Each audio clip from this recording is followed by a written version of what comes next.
早晨啊，今日想同大家講下 general solution 嘅概念啊。首先問大家一個問題 ：sin theta 等於0，我想問 theta 等於幾多？好多人會即刻答 theta 咪等於0啊？啱嘅，但係唔止咯，因為你諗深一層咧，你發現咧 theta 等於派都得噶。如果呢個時候你畫埋個 sin curve 出嚟啊，你發現咧佢等於2派都得噶。咁但係當然啦，即係 sin curve 係永無止境噶嘛，你可以繼續畫落去噶嘛。咁呢個時候你就發現3派又得，4派又得。如果你再 repeat 啱啱個動作，即係再繼續延伸個 sin curve 落去咧，其實你發現 theta 佢有無限咁多個可能性。所以啦，如果我哋答呢條問題咧，你話 theta 等於0啊、派啊、2派啊，你咁樣答咧係唔完整嘅，因為表示唔到 theta 佢所有可能性。即係譬如3派、4派，你咁樣表示唔到，咁點算咧咁樣？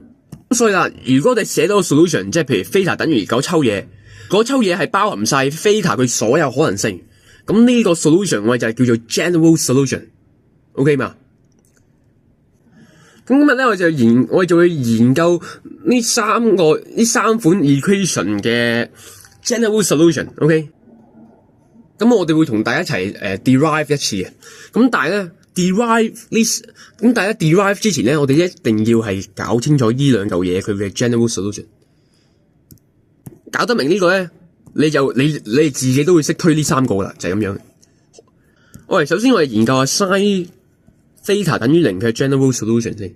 其實啱啱都睇過嘅，就係話我哋畫個 sin curve 嘅時候，我哋發現咧 theta 等於0嘅時候可以啦，等於派嘅時候可以啦。2派可以啦，3派可以啦，4派可以啦。咁如果我哋將個 sin curve向呢邊延伸咧，負派又得啦，負2派又得啦。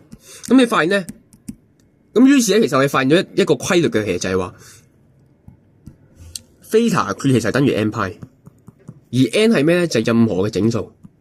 咩叫任何嘅整數啊 ？Let's say n 等於1啊、2啊、3啊、4啊、負1、負2、負3、負4，總之你整數得啦。咁所以啦，呢個就係 sin theta 等於0，佢個 general solution 就係 theta 係 n 派。而家呢個我哋研究埋 cosine theta 等於0嘅 case 個 general solution。OK， 咁我又係畫圖啊，係咪？咁呢一點可以啦，呢一點係咩啊？呢一點咪 pi over 2咯。呢一點係咩啊？呢一點咪係3 pi over 2啦。咁我哋同樣啦，個 curve 可以咁樣延伸落去噶嘛？咁呢個咪負 pi over 2啦，係咪？咁你再畫落去咧，你發現咧5 pi over 2，你發現咧5 pi over 2都得噶喎。咁於是又係發現咗一個規律啦。我又發現一個規律就係話 theta 佢其實等於1抽嘢乘以 pi over 2。而個抽嘢係咩咧？啱啱我哋發現嘅。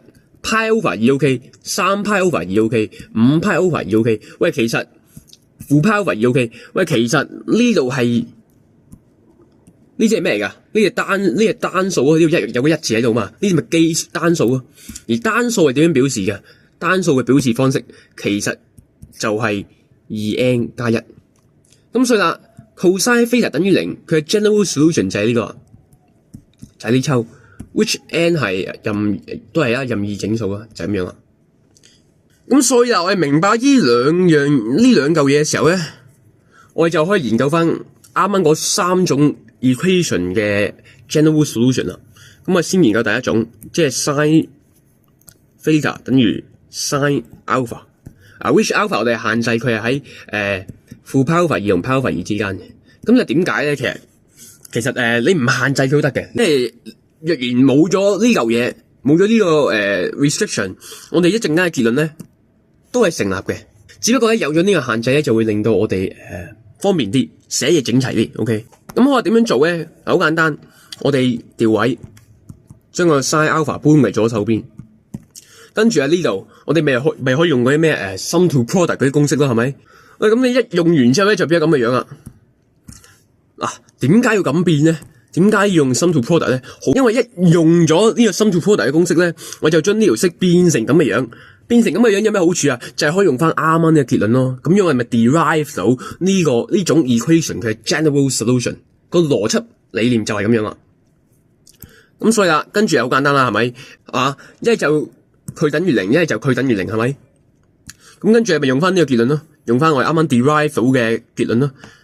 咁 theta 加 alpha 除以，其實佢等於2n 加1嘅 pi over 2。而呢一邊啊，咁等於 n pi。咁我哋時候我哋做一啲嘅調位啦 ，OK。咁呢個就會變咗係2n 加1嘅 pi 啦。